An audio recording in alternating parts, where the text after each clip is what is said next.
ಕರ್ನಾಟಕ ರಾಜಕಾರಣದಲ್ಲಿ ಅತ್ಯಂತ ಮಹತ್ವದ ಬೆಳವಣಿಗೆ ಇವತ್ತು ನಡೆದಿರುವಂಥದ್ದು ಹನಿ ಟ್ರ್ಯಾಪ್. ತುಮಕೂರು ಭಾಗದ ಇಬ್ಬರು ಸಚಿವರಿಗೆ ಹನಿ ಟ್ರ್ಯಾಪ್ ಮಾಡಲಾಗಿದೆ ಅಂಥೇಳಿ ಕಳೆದ ಕೆಲ ತಿಂಗಳಿಂದ ಹರಿದಾಡ್ತಾ ಇದ್ದಂತಹ ಸುದ್ದಿಗಳಿಗೆ ಇವತ್ತು ಬಹುತೇಕ ಒಂದು ಪೂರ್ಣ ವಿರಾಮ ಬಿದ್ದಿದೆ. ಹನಿ ಟ್ರ್ಯಾಪ್ ಅಂದ್ರೆ ಏನು? ಹನಿ ಟ್ರ್ಯಾಪ್ ಅಂದ್ರೆ ಪ್ರಭಾವಿ ವ್ಯಕ್ತಿಗಳು, ಅದು ರಾಜಕೀಯ ಪ್ರಭಾವಿ ಇರಬಹುದು, ಉದ್ಯಮಿಗಳಿರ್ಬೋದು, ಯಾರೇ ಇರಬಹುದು, ಯಾವುದಾದರೂ ಲಾಭವನ್ನು ಪಡೆದುಕೊಳ್ಳುವುದಕ್ಕೋಸ್ಕರ ಹುಡುಗಿಯರನ್ನು ಬಳಸಿಕೊಂಡು ಆ ನಿರ್ದಿಷ್ಟ ವ್ಯಕ್ತಿಯ ಜೊತೆಗೆ ಲೈಂಗಿಕ ಕ್ರಿಯೆ ನಡೆಸುವಂತೆ ಪ್ರಲೋಭಿಸಿ ಪ್ರಚೋದಿಸಿ ಅದರ ವಿಡಿಯೋಗಳನ್ನು, ಅದರ ಫೋಟೋಗಳನ್ನು ಸಂಗ್ರಹಿಸಿ ಅದಾದ ಬಳಿಕ ಆ ಲೈಂಗಿಕ ಕ್ರಿಯೆ ನಡೆಸಿದಂತಹ ವ್ಯಕ್ತಿಯನ್ನ ಬ್ಲ್ಯಾಕ್ ಮೇಲ್ ಮಾಡಿ ಆತನಿಂದ ಲಾಭ ಪಡೆದುಕೊಳ್ಳುವಂತಹ ತಂತ್ರಗಾರಿಕೆ. This is called honey trap. ಕೆಡ್ಡ ಹುಡುಗಿಯರನ್ನು ಬಳಸಿಕೊಂಡು ಕೆಡ್ಡಕ್ಕೆ ಕೆಡುವಂಥದ್ದು. ರಣ್ಯಾರಾವ್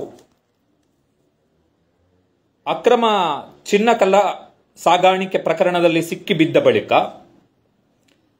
ಮುನ್ನೆಲೆಗೆ ಬಂದಂತಹ ಪ್ರಮುಖ ವಿಚಾರಗಳಲ್ಲಿ ಈ ಹನಿ ಟ್ರ್ಯಾಪ್ ಕೂಡ ಒಂದು. ಅದರಲ್ಲೂ ಕೂಡ ತುಮಕೂರು ಭಾಗದ ಇಬ್ಬರು ಪ್ರಭಾವಿ ಸಚಿವರು ಅಂತೇಳಿ. ತುಮಕೂರು ಭಾಗದ ಇಬ್ಬರು ಸಚಿವರು ಅಂತ ಹೇಳಿದ್ರೆ ಯಾರು? ಒಬ್ಬರು ಗೃಹ ಸಚಿವ ಡಾಕ್ಟರ್ ಜಿ ಪರಮೇಶ್ವರ್, ಇನ್ನೊಬ್ರು ಸಹಕಾರ ಸಚಿವ KN ರಾಜನ್. ಇಬ್ರು ಇವತ್ತು ಸತೀಶ್ ಜಾರಕಿಹೊಳಿ, ಸಿದ್ದರಾಮಯ್ಯ ಬಳಗದ ಸಚಿವ ಸತೀಶ್ ಜಾರಕಿಹೊಳಿ ಅವರು ಒಂದು ಬಹಿರಂಗ ಹೇಳಿಕೆಯನ್ನು ಕೊಡುವುದರ ಮುಖಾಂತರ ಸಚಿವರಿಗೆ ಹನಿ ಟ್ರ್ಯಾಪ್ ಮಾಡಲಾಗಿದೆ ಎನ್ನುವಂತಹ ಆರೋಪಗಳಿಗೆ ಅದು ಬಹಿರಂಗವಾಗಿ ಚರ್ಚೆಗೆ ಕಾರಣ ಆಗುವ ರೀತಿಯಲ್ಲಿ ಒಂದು ವೇದಿಕೆಯನ್ನು ನಿರ್ಮಾಣ ಮಾಡಿದರು. ಬಹುಶಃ ಸತೀಶ್ ಜಾರಕಿಹೊಳಿ ಅವರು ಸ್ಟೇಟ್ಮೆಂಟ್ ಕೊಡದೆ ಹೋಗಿದ್ದಿದ್ರೆ ಇವತ್ತು ವಿಧಾನಸಭೆಯಲ್ಲಿ ಚರ್ಚೆ ಆಗ್ತಾ ಇರಲಿಲ್ಲ ಈ ನಿರ್ದಿಷ್ಟ ಪ್ರಕರಣ. ಜೊತೆಗೆ KN ರಾಜನ್ನ ಉತ್ತರವನ್ನು ಕೊಡ್ತಾ ಇರಲಿಲ್ಲ, ಪರಮೇಶ್ವರ್ ತನಿಖೆಗೆ ಆದೇಶವನ್ನ ಕೊಡ್ತಾ ಇರಲಿಲ್ಲ. ಸತೀಶ್ ಜಾರಕಿಹೊಳಿ ಹೇಳಿದ್ದೇನು, ಒಬ್ರು ಸಚಿವರ ಮೇಲೆ 2 ಬಾರಿ ಅಟೆಂಪ್ಟ್ ಆಗಿದೆ, ಯಾವುದೋ ಒಂದು ಕೆಲಸಕ್ಕೋಸ್ಕರ ಬಂದು ಹನಿ ಟ್ರ್ಯಾಪ್ ಮಾಡು ಕೆಲಸದ ನೆಪದಲ್ಲಿ ಬಂದು ಹನಿ ಟ್ರ್ಯಾಪ್ ಮಾಡುವಂತಹ ಅಟೆಂಪ್ಟ್ ಅನ್ನ ಪ್ರಯತ್ನವನ್ನ ಮಾಡಲಾಗಿದೆ. ಅಲ್ಲಿ ಆಗ ಸಂಘರ್ಷ ಗಲಾಟೆ ಆಗಿದೆ. 3ನೆಯ ಬಾರಿ ಆಗಿದೆಯೋ ಗೊತ್ತಿಲ್ಲ, ಬಟ್ ಒಬ್ರು ಸಚಿವರ ಮೇಲೆ ಹನಿ ಟ್ರ್ಯಾಪ್ ಯತ್ನ ಆಗಿರುವಂತದ್ದು ನಿಜ ಎನ್ನುವಂತ ಅಂಶವನ್ನ ಸತೀಶ್ ಜಾರಕಿಹೊಳಿ, ಲೋಕೋಪಯೋಗಿ ಸಚಿವರು, ಕಾಂಗ್ರೆಸ್ನಲ್ಲಿ ಪ್ರಭಾವಿ, ಸಿದ್ದರಾಮಯ್ಯ ಬಳಗದ ಪರಮಾಪ್ತರಲ್ಲಿ ಒಬ್ರು ಬಹಿರಂಗವಾಗಿ ಹೇಳಿಕೆಯನ್ನು ಕೊಟ್ಟರು. ಇದಾದ ಬಳಿಕ ವಿಧಾನಸಭೆಯಲ್ಲಿ ಇದರ ಬಗ್ಗೆ ಪ್ರಸ್ತಾಪ ಕೂಡ ಆಯಿತು. ಬಿಜೆಪಿಯ ಶಾಸಕ ಸುನಿಲ್ ಕುಮಾರ್ ಅವರು ಪ್ರಸ್ತಾಪವನ್ನ ಮಾಡಿದ್ರು. ಅದಾದ ಬಳಿಕ ಬಸನಗೌಡ ಪಾಟೀಲ್ ಯತ್ನಾಳ್ ಅವರು ನಿರ್ದಿಷ್ಟವಾಗಿ ಒಬ್ಬರು ಸಚಿವರ ಹೆಸರನ್ನ ಎತ್ಕೊಂಡ್ರು. ಅದು KN ರಾಜನ್ನ ಹೆಸರು. KN ರಾಜನ್ ಅವರ ಮೇಲೆ ಹನಿ ಟ್ರ್ಯಾಪ್ ಅನ್ನ ಮಾಡಲಾಗಿದೆ, ಹನಿ ಟ್ರ್ಯಾಪ್ ಯತ್ನವನ್ನ ಮಾಡಲಾಗಿದೆ ಅಂತ ಹೇಳಿ KN ರಾಜನ್ ಅವರು ಯತ್ನಾಳ್ ಅವರ ಹೇಳಿಕೆಯ ಬಳಿಕ ಆ ಆರೋಪವನ್ನು ನಿರಾಕರಿಸಲಿಲ್ಲ. KN Rajanna, that is very very important. ಒಂದು ವೇಳೆ ಆ ಆರೋಪವನ್ನು ನಿರಾಕರಿಸಿದಿದ್ರೆ ಅದು ಬೇರೆನೆ ಆಗ್ತಾ ಇತ್ತು.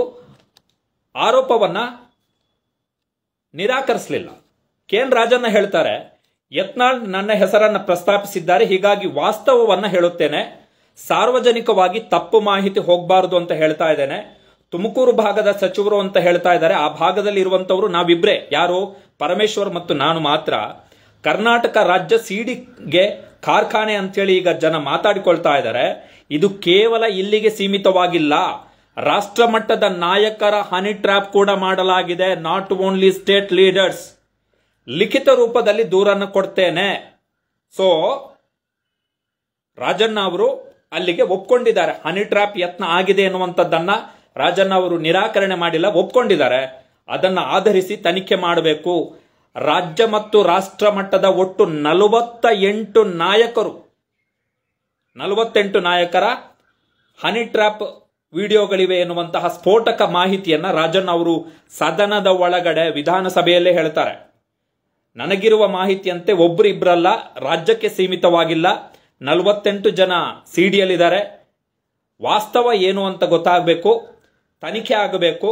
ಇದರ ಪ್ರೊಡ್ಯೂಸರ್ ಯಾರು, ಇದರ ಡೈರೆಕ್ಟರ್ ಯಾರು, ಇದನ್ನ ಯಾರ ಚಿತಾವಣೆಯಿಂದ ಮಾಡಲಾಗ್ತಿದೆ ಎನ್ನುವಂಥದ್ದು ಕೂಡ ತನಿಖೆ ಆಗಬೇಕು. ನನ್ನ ಮೇಲೆ ಕೂಡ ಹನಿ ಟ್ರ್ಯಾಪ್ ಅಟೆಂಪ್ಟ್ ಮಾಡಿದ ಬಗ್ಗೆ ಪುರಾವೆ, ಸಾಕ್ಷ್ಯ ಇದೆ, ದಾಖಲೆ ಇದೆ, ಎಲ್ಲವನ್ನ ಸೇರಿ ದೂರನ್ನ ನಾನು ಕೊಡ್ತೀನಿ ಎನ್ನುವಂತ ಹೇಳಿಕೆಯನ್ನ KN ರಾಜಣ್ಣ ಅವರು ಹೇಳಿದ್ದಾರೆ. ಅಲ್ಲಿಗೆ ವಿಧಾನಸಭೆಯಲ್ಲೇ ಹೇಳಿರುವಂಥದ್ದು, ಅಲ್ಲಿಗೆ ಆನ್ ಡಾಕ್ಯುಮೆಂಟು KN ರಾಜಣ್ಣ ಅವರ ಮೇಲೆ ಹನಿ ಟ್ರ್ಯಾಪ್ ಯತ್ನವನ್ನು ಮಾಡಲಾಗಿದೆ. KN ರಾಜಣ್ಣ ಅವರ ಹೇಳಿಕೆಯ ಬಳಿಕ ಅವರ ಪುತ್ರ MLC ರಾಜೇಂದ್ರ ಅವರು ಮುಖ್ಯಮಂತ್ರಿ ಸಿದ್ದರಾಮಯ್ಯನವರನ್ನ ಭೇಟಿಯಾಗಿ ದೂರನ್ನು ಕೊಟ್ಟಿದ್ದಾರೆ. ಅದಾದ ಬಳಿಕ ರಾಜೇಂದ್ರ ಅವರು ಮಾಧ್ಯಮಗಳಿಗೆ ಕೊಟ್ಟಂತ ಪ್ರತಿಕ್ರಿಯೆ ಪ್ರಕಾರ KN ರಾಜಣ್ಣ ಅವರ ಮೇಲೆ ಕಳೆದ 3 ತಿಂಗಳಿಂದ ಮತ್ತು ಅವರ ಮಗನ ಮೇಲೆ ಕಳೆದ 6 ತಿಂಗಳಿಂದ ಹನಿ ಟ್ರ್ಯಾಪ್ನ ಯತ್ನ ನಡೆದಿದೆ.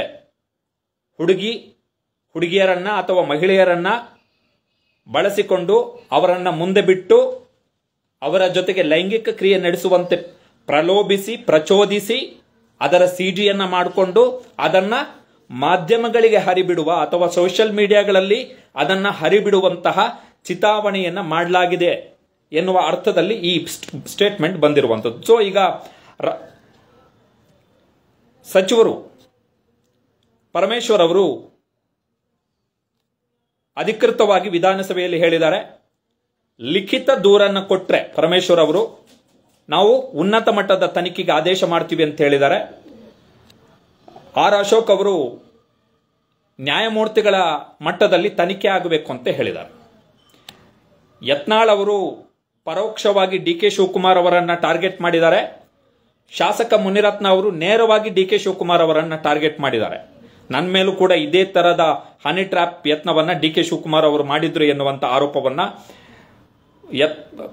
ಮುನಿರತ್ನ ಅವರು ವಿಧಾನಸಭೆಯಲ್ಲಿ ಮಾಡಿದ್ದಾರೆ. ಈಗ ವಿದೌಟ್ ಎನಿ ಫಿಲ್ಟರ್ ಈ ಹನಿ ಟ್ರ್ಯಾಪಿಗೆ ಸಂಬಂಧಪಟ್ಟ ಹಾಗೆ ಕಾಂಗ್ರೆಸ್ನಲ್ಲಿ ಇದನ್ನು ಯಾರು ಮಾಡಿಸ್ತಾ ಇದ್ದಾರೆ ಎನ್ನುವಂತ ಆರೋಪಗಳು ಕೇಳಿ ಬಂದ್ರೆ ಅದರ ಮೊದಲ ಬೆರಳು ನೇರವಾಗಿ ಹೋಗುವಂಥದ್ದು DK ಶಿವಕುಮಾರ್ ಅವರ ಮೇಲೆ. ಇಟ್ಸ್ ಬಿಕಾಸ್ DK ಶಿವಕುಮಾರ್ ಈ KN ರಾಜನಾಥ್ ಅವರ ಇತರರ ಮೇಲೆ ಹನಿ ಟ್ರ್ಯಾಪ್ ಮಾಡಿಸಿದ್ದಾರೆ ಅಂತಲ್ಲ. ಇಟ್ಸ್ ಬಿಕಾಸ್ ರಮೇಶ್ ಜಾರಕಿಹೊಳಿ ಕೇಸಲ್ಲಿ DK ಶಿವಕುಮಾರ್ ಅವರ ಹೆಸರೇ ಮುನ್ನೆಲೆಗೆ ಬಂದಿರುವ ಕಾರಣಕ್ಕೋಸ್ಕರ ಕಾಂಗ್ರೆಸ್ನಲ್ಲಿ KN ರಾಜಣ್ಣ ಮತ್ತು DK ಶಿವಕುಮಾರ್ ಅವರ ನಡುವೆ ಸಂಘರ್ಷಗಳು ತೀವ್ರಗೊಂಡಿರುವ ಹೊತ್ತಲ್ಲಿ KN ರಾಜಣ್ಣ, ಪರಮೇಶ್ವರ್ ಇವರೆಲ್ಲ ಈಗ completely on side of Siddaramaiah. Satish Jarkiholi ಅವರು ಕೂಡ ಕಂಪ್ಲೀಟ್ಲಿ ಸಿದ್ದರಾಮಯ್ಯ ಸೈಡ್ ಅಲ್ಲಿ ಇರುವಂತದ್ದು. So very important. Satish Jarkiholi ಹೇಳಿದ್ದಾರೆ, ಹನಿ ಟ್ರ್ಯಾಪ್ ಮಾಡಿಸಿ ಒಂದು ವಿಕೆಟ್ ಬೀಳಿಸುವಂತ ಯತ್ನ, ಸಚಿವರ ಒಂದು ವಿಕೆಟ್ ಯಾರು, ಪರಮೇಶ್ವರ್ ಅಥವಾ KN Rajanna ಇದ್ದಿರಬಹುದು. KN Rajanna KPCC ಅಧ್ಯಕ್ಷ ಸ್ಥಾನಕ್ಕೆ ಪ್ರಯತ್ನವನ್ನ ಪಟ್ಟಂತವರು, ಪರಮೇಶ್ವರ್ ದಲಿತ ಮುಖ್ಯಮಂತ್ರಿ ಹಿನ್ನೆಲೆಯಲ್ಲಿ ಸಾಕಷ್ಟು ಒತ್ತಡವನ್ನು ಹೇರಿದಂತವರು. ಸೊ ಯಾರು ಹನಿ ಟ್ರ್ಯಾಪ್ ಮಾಡಿಸಿದ್ದಾರೆ? ಬಟ್ ಇದು ಪಿಡುಗು. KN ರಾಜಣ್ಣ ಅವರು ಹೇಳಿದ ಪ್ರಕಾರ ಪಿಡುಗು. ಸತೀಶ್ ಜಾರಕಿಹೊಳಿ ಅವರು ಮಾಧ್ಯಮಗಳಿಗೆ ಕೊಟ್ಟಂತ ಸ್ಟೇಟ್ಮೆಂಟ್ ಪ್ರಕಾರ ಸತೀಶ್ ಜಾರಕಿಹೊಳಿ ಹೇಳಿದ್ದಾರೆ, ಒಂದು ಕೆಲಸಕ್ಕಾಗಿ ಬಂದು ಅಂತ ಹೇಳಿ, ಯಾವುದೋ ಒಂದು ನಿರ್ದಿಷ್ಟ ಕೆಲಸಕ್ಕಾಗಿ ಬಂದು ಹನಿ ಟ್ರ್ಯಾಪ್ ಮಾಡುವಂತ ಯತ್ನ ನಡೆದಿದೆ ಅಂತ ಹೇಳಿ. The same thing happen in the case of Ramesh Jarkiholi. Ramesh Jarkiholi ಕೇಸ್ನಲ್ಲೂ ಕೂಡ ರಮೇಶ್ ಜಾರಕಿಹೊಳಿ ಆಗ ಜಲಸಂಪನ್ಮೂಲ ಸಚಿವರಾಗಿದ್ದಂಥವರು, ಅವರ ಪ್ರಕರಣದಲ್ಲೂ ಕೂಡ ಡ್ಯಾಮ್ನ ಚಿತ್ರೀಕರಣಕ್ಕೆ ಅನುಮತಿ ಕೊಡುವಂತಹ ಸಲುವಾಗಿ ಒಂದು ಹೆಣ್ಣು, ಒಬ್ಬಳು ಹುಡುಗಿ ರಮೇಶ್ ಜಾರಕಿಹೊಳಿ ಅವರ ಸಂಪರ್ಕವನ್ನು ಬೆಳೆಸಿಕೊಂಡು ಅದಾದ ಬಳಿಕ ಅದು ಹನಿ ಟ್ರ್ಯಾಪ್ನ ರೂಪವನ್ನು ಪಡೆದುಕೊಂಡು ಆ ಸೀಡುಗಳು ಬಹಿರಂಗ ಆಗಿ ದಿನೇಶ್ ಕಲ್ಲಲ್ಲಿ ಅಂತ ಹೇಳಿ ಒಬ್ಬ ವ್ಯಕ್ತಿ, ಆತ ಆಮೇಲೆ ಆ ದೂರನ್ನೇ ವಾಪಸ್ ತಗೊಂಡ. ಯಾಕೆ ತಗೊಂಡ ದೇವರಿಗೆ ಗೊತ್ತು. May be it's like A gang of the so called ಸಾಮಾಜಿಕ ಹೋರಾಟಗಾರರ ಗ್ಯಾಂಗುಗಳು ಇವೆಲ್ಲವೂ ಕೂಡ ಟೇಕಿಂಗ್ ಮನಿ ಅಥವಾ ಇನ್ವೆಸ್ಟಿಗೇಷನ್ ಆಗಬೇಕು. Because honey trap is nothing like, it is nothing but it is extortion, ಅಂದ್ರೆ ಸುಲಿಗೆ. ಸುಲಿಗೆ, ಅದರಲ್ಲೂ ಕೂಡ ಸಾರ್ವಜನಿಕ ಸೇವೆಯಲ್ಲಿರ್ತಕ್ಕಂತಹ ವ್ಯಕ್ತಿಗಳು, ಅಂದ್ರೆ ಪಬ್ಲಿಕ್ ಸರ್ವಿಸ್ನಲ್ಲಿರುವಂಥವ್ರು, ಶಾಸಕರಿರ್ಬೋದು, ಸಚಿವರಿರ್ಬೋದು, ಮಂತ್ರಿಗಳಿರ್ಬೋದು, ಸಂಸದರಿರ್ಬೋದು, ಯಾರೇ ಇರ್ಬೋದು, they are in public service, they are public servants. Public ಸರ್ವೆಂಟ್ಸ್ಗಳಿಗೆ ಅವರನ್ನ ಹನಿ ಟ್ರ್ಯಾಪಿಗೆ ಒಳಪಡಿಸಿ ಸುಲಿಗೆ ಮಾಡುವಂತಹ ಒಂದು ಕೂಟ ಕರ್ನಾಟಕದಲ್ಲಿ ಕೆಲಸ ಮಾಡ್ತಿದೆ ಅಂತ ಹೇಳಿದ್ರೆ ಆ ಕೂಟವನ್ನ ಸಂಪೂರ್ಣವಾಗಿ ಬಗ್ಗು ಬಡಿಬೇಕು. ಸೊ ಈಗ ಲಿಖಿತ ದೂರಿನಲ್ಲಿ ಏನೆಲ್ಲ ಅಂಶಗಳನ್ನು ಉಲ್ಲೇಖ ಮಾಡ್ತಾರೆ ಕೆ.ಎನ್. ರಾಜಣ್ಣ ಅವರು ಎನ್ನುವಂಥದ್ದು ವೆರಿ ವೆರಿ ಇಂಪಾರ್ಟೆಂಟ್. ಯಾವ ದಿನ ಈ ಘಟನೆ ಸತೀಶ್ ಜಾರಕಿಹೊಳಿ ಹೇಳಿದ್ದಾರೆ 2 ಬಾರಿ ಸಂಘರ್ಷಗಳ ಗಲಾಟೆ ಆಗಿದೆ ಅಂತ ಹೇಳಿ. ಸೊ ಆ ಡೀಟೇಲ್ಗಳನ್ನ ಮೆನ್ಷನ್ ಮಾಡಿದ್ರೆ ಅರ್ಥ ಆಗುತ್ತೆ. ರಾಜೇಂದ್ರ ಅವರು ಹೇಳಿದ್ದಾರೆ 6 ತಿಂಗಳಿಂದ ರಾಜೇಂದ್ರ ಅಂದ್ರೆ ಕೆ.ಎನ್. ರಾಜಣ್ಣ ಅವರ ಮಗ 6 ತಿಂಗಳಿಂದ ನನ್ನ ಮೇಲೆ ಅಟೆಂಪ್ಟ್ ಆಗ್ತಾ ಇದೆ ಅಂತೇಳಿ. ಸೊ ಈಗ ಡೀಟೇಲ್ ಅನ್ನು ಕೊಡಬೇಕಾಗತ್ತೆ. ಬಹುಶಃ ಈಗ ಆರ್ ಅಶೋಕ್ ಅವರು ಹೇಳಿರುವಂಥದ್ದು ಜಡ್ಜ್ ನೇತೃತ್ವದಲ್ಲಿ ತನಿಖೆ ಆಗಬೇಕು. ಜಡ್ಜ್ ನೇತೃತ್ವದಲ್ಲಿ ತನಿಖೆ, ನ್ಯಾಯಾಂಗ ತನಿಖೆ ಆದ್ರೆ ಏನಾಗುತ್ತೆ ಅಂತ ಹೇಳಿದ್ರೆ ಇನ್ನು ಜುಡಿಷಿಯಲ್ ಕಮಿಷನ್ ನಲ್ಲಿ ಅರೆಸ್ಟ್ ಮಾಡ್ಲಿಕ್ಕೆ ಅವಕಾಶಗಳಿಲ್ಲ. Judicial commission can investigate and submit the report. But police ತನಿಖೆ ಅಂತ ಆದ್ರೆ ಅದು SIT ಇರ್ಬೋದು ಅಥವಾ CID ಇರ್ಬೋದು ಅಥವಾ ಯಾವುದಾದ್ರೂ ಪ್ರತ್ಯೇಕವಾಗಿ ರಚನೆಗೊಂಡಂತಹ ಪೊಲೀಸ್ ವಿಂಗ್ ಏನಿದೆ ಅದೇನಾದ್ರೂ ತನಿಖೆ ಮಾಡಿದ್ರೆ FIR ದಾಖಲಾಗಿ ಅರೆಸ್ಟ್ ಮಾಡಬಹುದು. ಹನಿ ಟ್ರ್ಯಾಪಿಗೆ ಪ್ರಯತ್ನ ಪಟ್ಟವರು ಅವರನ್ನ ಅರೆಸ್ಟ್ ಮಾಡಬಹುದು. So this is the biggest development ಇವತ್ತಿನ ರಾಜಕಾರಣದಲ್ಲಿ. ಬಹುಶಃ ಕಾಂಗ್ರೆಸ್ನಲ್ಲಿ ಕ್ರಿಯೇಟ್ ಆಗಬಹುದಾಗಿದ್ದಂತಹ ದೊಡ್ಡದೊಂದು ಅಲ್ಲೋಲ ಕಲ್ಲೋಲ ಸತೀಶ್ ಜಾರಕಿಹೊಳಿ ಅವರ ಸ್ಟೇಟ್ಮೆಂಟ್ನ ಮುಖಾಂತರ ಮತ್ತು ವಿಧಾನಸಭೆಯಲ್ಲಿ ಕೆ.ಎನ್. ರಾಜಣ್ಣ ಅವರು ಸ್ವತಃ ತಮ್ಮ ಮೇಲೆ ಹನಿ ಟ್ರ್ಯಾಪ್ನ ಯತ್ನ ನಡೆದಿದೆ ಅಂತೇಳಿ ಹೇಳಿಕೊಳ್ಳುವುದರ ಮುಖಾಂತರ ಕಾಂಗ್ರೆಸ್ನಲ್ಲಿ ಆಗಬಹುದಾಗಿದ್ದಂತಹ ದೊಡ್ಡದೊಂದು ಅಲ್ಲೋಲ ಕಲ್ಲೋಲ ತಪ್ಪಿದಂತಾಗಿದೆ.